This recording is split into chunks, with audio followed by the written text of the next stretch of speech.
Alam nyo, pare-pareho naman tayong mga nagtatanong sa ahensya. Yung mga ahensyang yan, sang-ayon ako sa inyo, kailangan. Bakit hindi linagay sa NEP? Hindi naman trabaho ng senador, ng chairman ng finance, sagutin ang ahensya, bakit wala sa NEP? Yun na yung tanong namin, bakit nga wala sa NEP? Mag-isip-isip sila, matuto sila gumawa ng budget nila. Thank you for the lecture, Senator Loren. I'm not lecturing. No, we thank you really. You're really saying the right thing. No, But it's true. anyway, Because I was there for 5 years, and sometimes, hanggang last minute, they submit in the BiCam. Why should they submit in the BiCam?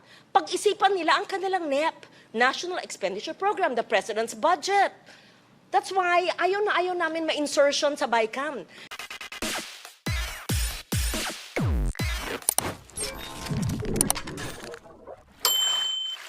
According to the agency, to DOTR, the funder of Mindanao Rail backed out, or I think maybe backed out is the wrong term, but there was a mutual agreement not to pursue the loan program. This is according to the DOTR.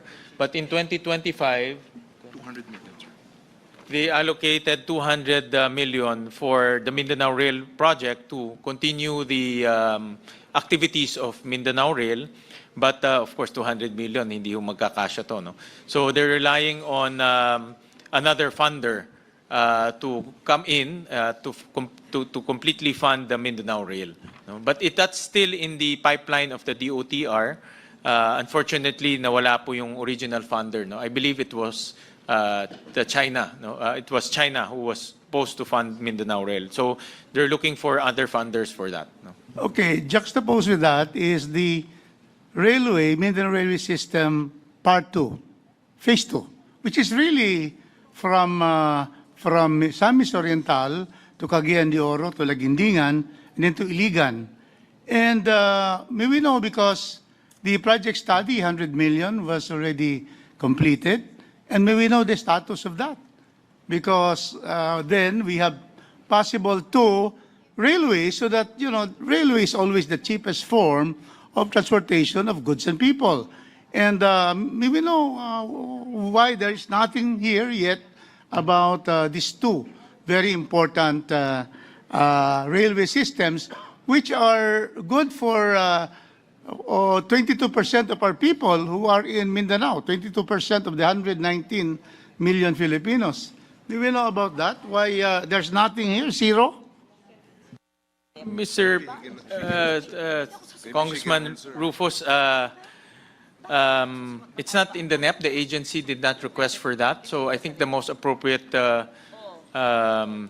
agency to talk to and inquire about that is the Department of Transportation. No?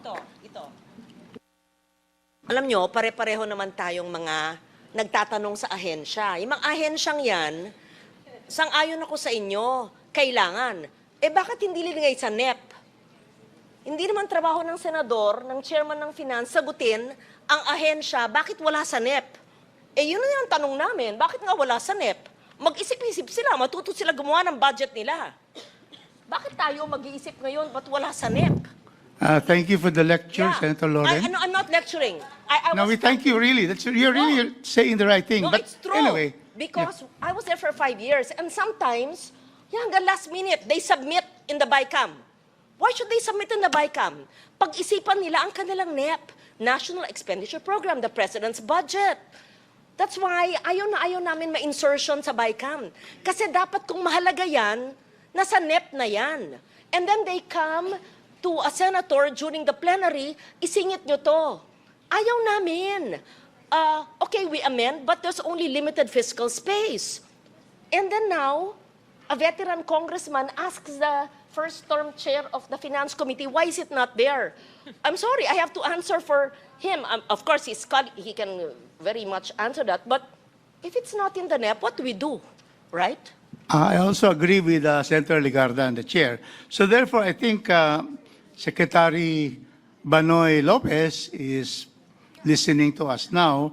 The suggestion of our senator is probably in the next cycle for 2027, we should be able to have that.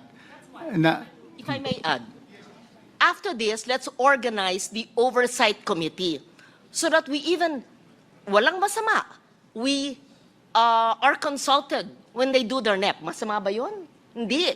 Kasi lahat ng output natin, sabi natin, bakit ang DND puro infra, ba't kulang sa ganito? So, example yung DND, bakit ito, wala yung Mindanao Rail? Agree kami dyan. Ano mang priorities nila, di ba? Kaya hearing tayo ng hearing. Gawa tayo ng monthly oversight committee ng bicameral. Tanungin nyo yan, kaagad. Sang-ayon ako dyan. I agree again with Senator Legarda. So, in fact, in the budget hearing of the DOTR in the House, there was a commitment of Secretary Lopez that there will be a roadshow precisely to get funders for the two railway phase 1 and 2, so that we can already, once there is a roadshow and there is a funder, then that's the time we can include. So I would just like to seek the support of all the senators and all the congressmen that the oversight will be created, and we would wish that DOTR would really go into the roadshow for these two projects, so that for the first time, Mindanao will have the two railway systems. So again, my thanks to Senator Gatchalian and Chairman Gatchalian and Chairman Mika Swansing for taking this up, the possibility already of the DOTR probably in the budget of 2027 already include amounts, once we have funders already, for these two vital, important projects for Mindanao, the railway system. Thank you so much, Chairman. And Well, Mr. I will Chair? try to answer as much as I can, but there are a lot of information that the agency the agency can answer more appropriately. No? But I think as far as I know, it's a question of funder. No? Yun ang problema po. Yes, Mr. Mr. Chair. Chairman.